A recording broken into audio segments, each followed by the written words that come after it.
नमस्कार, मैं वैद्य रमा खटावकर अपने इस YouTube चैनल में आप सभी का स्वागत करती हूँ जिसका नाम है हमारा आयुर्वेद। यह चैनल खास उन लोगों के लिए बनाया गया है जो आयुर्वेद क्षेत्र से तो नहीं है लेकिन रियल आयुर्वेद, असली आयुर्वेद जानने में जिनको रुचि है। तो चलिए आज का विषय शुरू करते हैं। आज का शीर्षक है रिफर्ड टू सर्जरी। कुछ व्याधियाँ ऐसी होती है कि जो केवल औषधि उपचारों से ठीक नहीं होने वाली, जिनके लिए कोई न कोई शल्य कर्म की ही ज़रूरत है।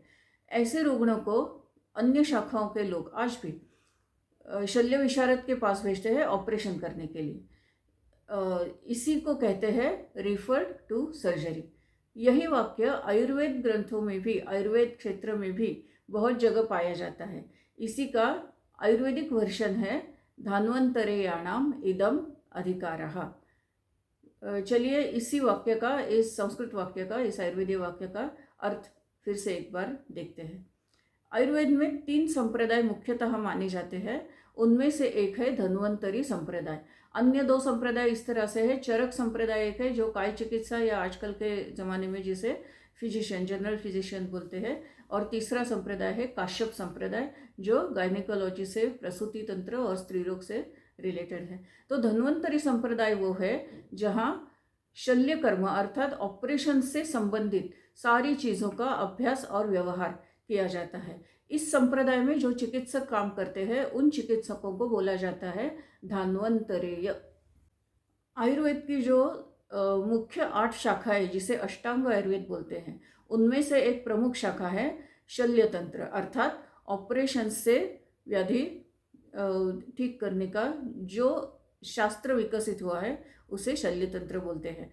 आयुर्वेद के जो 3 प्रमुख ग्रंथ है, चरक संहिता, सुश्रुत संहिता और अष्टांग संग्रह, उनमें से जो सुश्रुत संहिता है वो शल्य तंत्र प्रधान ग्रंथ है। और सिर्फ सुश्रुत संहिता में भी नहीं अन्य ग्रंथों में भी इस तरह के ऑपरेशन से, शल्य के संबंधित विषयों से, चाहे वो यंत्र शस्त्र हो, शल्य कर्म करने से पहले की कुछ प्री ऑपरेटिव या प्रिकॉशनरी कुछ चीज़ें हो या फिर पोस्ट ऑपरेटिव कुछ हो, रुग्ण की शल्य, जिसका शल्य कर्म हुआ है उस रुग्ण का आतुरालय है, इस तरह के बहुत सारे संदर्भ सारे ग्रंथों में आयुर्वेदिक आते हैं। और इसका ही मतलब है अगर उन्होंने बहुत निरीक्षण करके ग्रथित रूप से ग्रंथों में डॉक्यूमेंटेशन इसका किया है, इसका मतलब ग्रंथ रचना कालों में इसका व्यवहार भी प्रचलित, बहुत जगह प्रचलित था।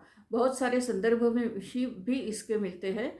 लेकिन एक और इंटरेस्टिंग बात बतानी है, जो बेसिक्स ऑफ सर्जरी कुछ इस तरह से सुश्रुत संहिता में, अन्य ग्रंथों में, आयुर्वेदिक ग्रंथों में आए हैं। आज भी, आज के आधुनिक शल्य तंत्र भी, मॉडर्न सर्जन्स भी उन्हीं बेसिक प्रिंसिपल्स के आधार पर चलते हैं। काल के अनुसार कुछ तफसील में, डिटेलिंग में फ़र्क पड़ा हो, लेकिन जो बेसिक प्रिंसिपल्स है, मौलिक सिद्धांत जो है वो आज भी वही है। कैसे, चलिए कुछ उदाहरण देखते हैं। बहुत सारे उदाहरण हैं, विस्तार भय से हम कुछ ही उदाहरण यहाँ देख लेंगे। शल्यकर्म के कुछ बेसिक मूलभूत 8 प्रकार अष्टविध शस्त्र कर्म के शीर्षक के अंतर्गत आयुर्वेदिक ग्रंथों में दिए हैं। जैसे छेदन, भेदन, लेखन, वेहन, ऐषण, वेधन, ऐषण, आहरण, विस्त्रावण और सीवन। इसके मतलब क्या है, कहाँ पर करते हैं, बहुत ही विस्तार से वर्णन है। जिनको इंटरेस्ट है वो नेट पर जाके देखें या फिर मेरा रिकमेंडेशन ये मूल ग्रंथों में से देखें। आज के कहने का मतलब यह है, ये उदाहरण देने का, कि आज की मॉडर्न सर्जरी भी इन 8 बेसिक शस्त्र कर्मों से 9वां प्रकार उनके पास भी नहीं है। उनकी भी सर्जरी इन्हीं 8 प्रकारों में ही घूमती है। छेदन का मतलब कुछ छेद लेना, कट लेना। वेदन का मतलब प्रिक लेना, भेदन करना। भेदन का मतलब कोई आशय है, आशय ओपन करना, दैट इज भेदन। इस तरह से 8 शस्त्र कर्म है। इन 8 प्रकारों से अलग 9वां प्रकार उनके पास भी नहीं है। काल के अनुसार फिर से कहती हूँ, डिटेलिंग में थोड़ा बहुत फर्क पड़ा है, लेकिन बेसिक मौलिक सिद्धांत तो वही है। चलिए दूसरा एक उदाहरण लेते हैं। आयुर्वेद में एक सूत्र है, अग्नितप्तेन शस्त्रेण छिन्द्यात् अन्यथा अतप्त शस्त्र छेदने पाक भयम स्यात्। आसान भाषा में इसका अर्थ, सारांश थोड़ा शॉर्ट में मैं बताती हूँ। कोई भी शस्त्र कर्म अगर करना है, ऑपरेशन करना है, उससे पहले जो उपकरण, जो इंस्ट्रूमेंट्स आप यूज़ करते हैं, उनकी उन पर अग्नि संस्कार होना, अग्नि से तप्त होना बहुत ज़रूरी है। अन्यथा दो चीज़ें यहाँ बताई है, एक तो अग्नि संस्कार करना ऑपरेशन से बहुत ही बहुत ज़रूरी है, और दूसरा एक महत्व का शब्द है अन्यथा, अगर ये नहीं किया तो पाक भयम स्यात्, पक्व होना या फिर पुयस्त्राव होना। आजकल की भाषा में इन दो शब्द जो महत्व के हैं, अग्नि तप्त का मतलब हम लेंगे स्टेरिलाइजेशन, दूसरा पाक भय का मतलब है इन्फेक्शन। अगर प्रॉपर स्टेरिलाइजेशन नहीं हुआ इंस्ट्रूमेंट्स का तो इन्फेक्शन होना तय है। आचार्य सुश्रुत संहिता का जो लेखन काल था, उस जमाने में इन दोनों का संबंध उनको पता था, इसलिए उन्होंने as a precaution, as a pre operative procedures उन्होंने ये कहा है कि पहले यंत्र शस्त्रों की शुद्धि कर लो, और उन पर कैसे करना, अग्नि संस्कार करना। आज भी यही करते हैं, स्टेरिलाइजेशन का मतलब ही यही है, और करते हैं अग्नि संस्कार ही। या तो डायरेक्ट जला देते हैं, या बॉईल करते हैं, या फिर ऑटोक्लेव करते हैं, या फिर केमिकल स्टेरिलाइजेशन भी कहीं कहीं होता है। सभी का आशय एक ही है, कुछ वहाँ पर जो जीवाणु है जो आगे जाके इन्फेक्शन का कारण हो सकते हैं, उनका नाश करना, और फिर जाके इस तरह का संस्कार यंत्र शस्त्रों पर होने के बाद ही ऑपरेशन के लिए वो इंस्ट्रूमेंट्स यूज़ करने की अनुमति वो देते हैं। ये जो संबंध वहाँ सुश्रुताचार्य के काल में उनको पता था, और बहुत ही स्पष्ट रूप से ये सारे निरीक्षण, ऑब्जर्वेशंस प्रयोग करके उन्होंने लिखित रूप से डॉक्यूमेंटेड किए हैं। आज भी वही होता है। एक ही ऑपरेशन थिएटर में अगर बार बार अनेक पेशेंट को अगर इन्फेक्शन होने लगा, सबसे पहले इस चीज़ की तहकीकात की जाती है कि अरे स्टेरिलाइजेशन तो प्रॉपर हो रहा है या नहीं। तो इन दोनों का संबंध जो आज भी है, उस जमाने में भी वही था, आशय वही है, मौलिक सिद्धांत वही है, डिटेलिंग में थोड़ा बहुत फर्क पड़ा है। और भी बहुत सारे उदाहरण हैं, उनमें से दो ही और उदाहरण मैं देना चाहती हूँ। सर्जरी या ऑपरेटिव प्रोसीजर्स में सबसे महत्वपूर्ण दो बातें हैं। एक तो रक्तस्राव का नियंत्रण, रक्तस्तंभन, हेमोस्टेसिस जिसे कहते हैं, उसके 4 उपचार आचार्य सुश्रुत संहिता ने अपनी संहिता में बताया है। संधानम, स्कंदनम चैव, पाचनम, दहनम तथा। आज भी इन चारों के अलावा पांचवा उपचार मॉडर्न सर्जरी में भी नहीं है। संधान का मतलब है कुछ जोड़ना, टाई करना, बांध लेना। ब्लीडर क्लैम्प करते हैं या फिर टाई करते हैं, वही संधान है। दहन का मतलब है कॉटराइजेशन, इलेक्ट्रिक कॉटरी से आज करते हैं, उस जमाने में कोई और तरीका होगा, लेकिन उसका बेसिक प्रिंसिपल वही है। जो ब्लीडर है, जहाँ से जो रक्तवाहिनी ओपन हो गई है, ब्लीडिंग हो रही है, उसका मुंह जो है वो अग्नि की आज इलेक्ट्रिक कॉटरी से बर्न करना, और फिर रक्तस्राव का नियंत्रण करना। ऐसे ही पाचन दहन बहुत ही डिटेलिंग है, वो विद्यार्थियों के लिए ज़्यादातर उसका महत्व है।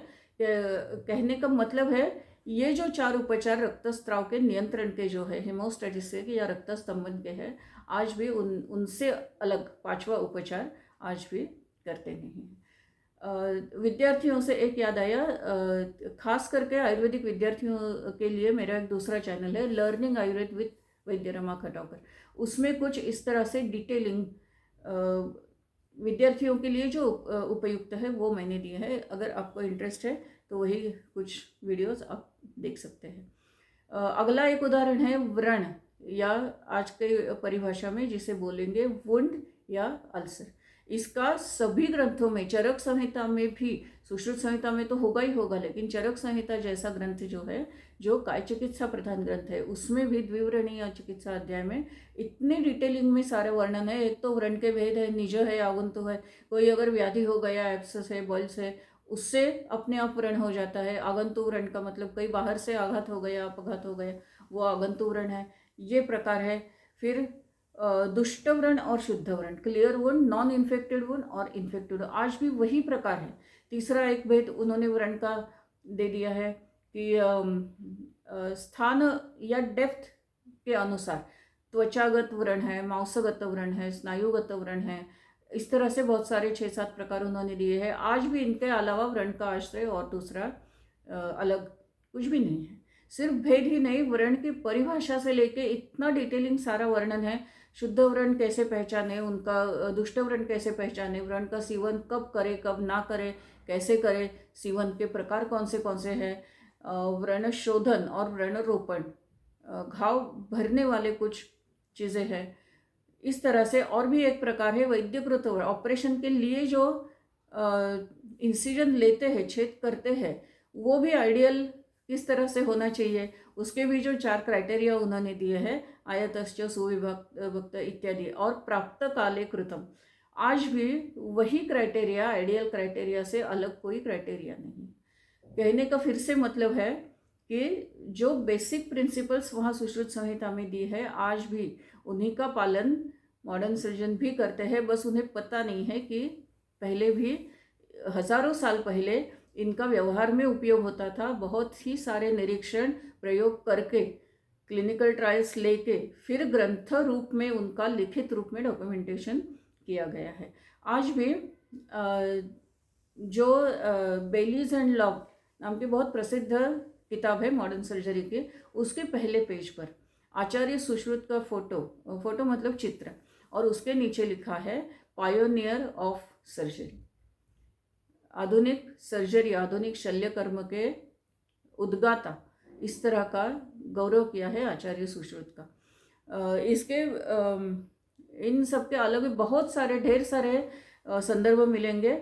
शल्यकर्म योग्य बहुत सारे व्याधि है, जैसे एप्सस है, जैसे व्रणशोथ आयुर्वेद में बोलेंगे, मूढ़ गर्भ माल प्रेजेंटेशंस बोलेंगे, फिर सिस्ट या बिनाइन ग्रोथ्स जिसे गुल्म बोलेंगे, और भी एक बहुत ही खास बात जो आयुर्वेद में है, बाकी किसी वैद्यक शास्त्र में नहीं है, अर्श भगंदर मतलब पाइल्स, फिस्टुला, फिशर, इनके लिए क्षार सूत्र नाम का एक उपाय है, वो इसका आजकल ज़्यादा बोलबाला है। खास करके मॉडर्न सर्जरी से इनसे अपुनर्भव मतलब रिकरेंस उसका नहीं होता, ये सिर्फ और सिर्फ आयुर्वेद की ही देन है। ये सारे बहुत सारे रेफरेंसेस हैं। इनके बावजूद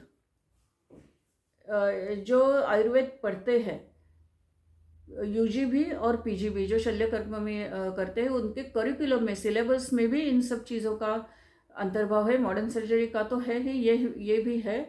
बहुत सारे आयुर्वेदिक सर्जन्स बहुत ही अच्छे से चिकित्सा करके, शल्यकर्म भी बहुत ही अच्छे से कुशलता से कर रहे हैं, यशस्वी भी हो रहे हैं। इन सब के बावजूद आयुर्वेद में शस्त्रकर्म नहीं है। आयुर्वेदिक लोगों को शल्यकर्म का परमिशन, अनुमति ना दी जाए, इस तरह की आवाज़ें बीच बीच में उठती ही रहती है। और सिर्फ आवाज़ें उठती नहीं है, न्यायालय तक ये बातें जाती है। इसका कारण क्या होगा, थोड़ा सा सोचने की बात है।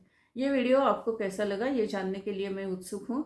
आपके अभिप्राय आप कमेंट सेक्शन में ज़रूर बता देना। अगर आपको ये वीडियो अच्छा लग रहा है तो लाइक कीजिए, शेयर कीजिए, और हमारा आयुर्वेद मेरे चैनल को सब्सक्राइब करिए। तो चलिए मिलते हैं किसी अगले विषय के साथ अगले एपिसोड में। तब तक के लिए अपना ख्याल रखना। धन्यवाद और नमस्कार।